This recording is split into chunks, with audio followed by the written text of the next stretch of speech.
আজই ডাউনলোড করুন আর এনজয় করুন আপনার পছন্দের শো। মেঘরাজ কি চায়? আর্যর কোনো ক্ষতি করতে চায়, কিন্তু কেন সেটা আমি জানি না। কিচ্ছু হয়নি, আপনি চিন্তা করবেন না। আমরা আছি, আমরা সবাই আছি। কিচ্ছু হয়নি, কিচ্ছু হয়নি, কিচ্ছু হয়নি, একদম চিন্তা করবেন না। মীরা ম্যাডামের কাছে এসবের উত্তর থাকবে। আমি ওকে আর মেঘরাজকে একসাথে দেখেছি, ও নিশ্চয়ই কিছু জানে।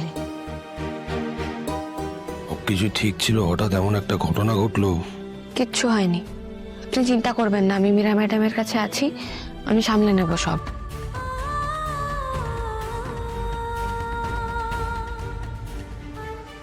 এখন ঠিক আছেন মীরা ম্যাডাম? আমি কি ঘুমিয়ে পড়েছিলাম? আপনাকে ঘুম পাড়িয়ে দেওয়া হয়েছিল, আপনি খুব ভয় পেয়ে গিয়েছিলেন তো, তাই। আমার এবার যাওয়া উচিত, অনেক দেরি হয়ে গেছে। না না, আপনি আজকে কোথাও যাবেন না। আপনি আজ কোথাও যাওয়ার মতো অবস্থায় নেই। প্লিজ শুয়ে থাকুন। এসব কি করে হলো? মানে আপনি উপরে এসেছিলেন এমনি? হ্যাঁ, আমি এসআরের ঘরে এসেছিলাম, কিন্তু তারপরে কি হয়েছে আমি জানি না, সত্যি জানি না। দেখুন, আমি যতদিন আপনাকে চিনি, আর্য স্যারকেও ততদিনই চিনি। আমাদের পরিচিতি, ভালোবাসা, বিয়ে সবকিছুর মধ্যেই আপনি জড়িয়ে আছেন।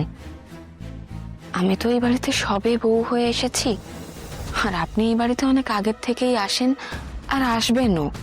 সেটাই স্বাভাবিক, এই সব কিছুর কোনো পরিবর্তন হবে না, এবং আমি করবও না। আমি আর্য স্যারের জীবনে এসে ওনাকে কোনো কিছুর থেকে বঞ্চিত করতে চাই না, আপনার মতো সহকর্মী আর বন্ধুর থেকেও না। আপনি যেমন বন্ধু ছিলেন তেমনই থাকবেন মীরা ম্যাডাম, আপন জন হয়ে থাকবেন।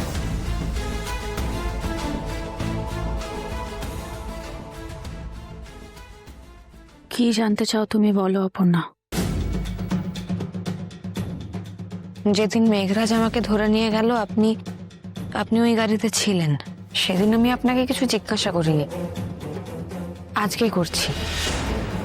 কেন ছিলেন আপনি ওই গাড়িতে? আজকে আপনাকে এই প্রশ্নের জবাব দিতেই হবে। আমি আপনাকে কথা দিতে পারি, এই কথা আমি ছাড়া আর কেউ জানবে না।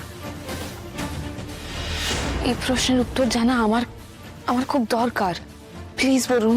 মেঘরাজ আমায় বলেছিল, আমি যদি তোমায় ওর হাতে না তুলে দিই তাহলে আর্যর ক্ষতি করবে।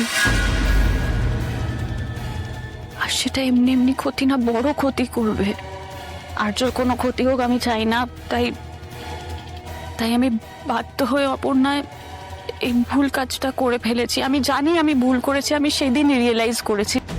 আমিও ভয় পেয়ে গেছিলাম আর বাধ্য হয়ে তোমাকে। I am sorry. মেঘরাজ কি চায়?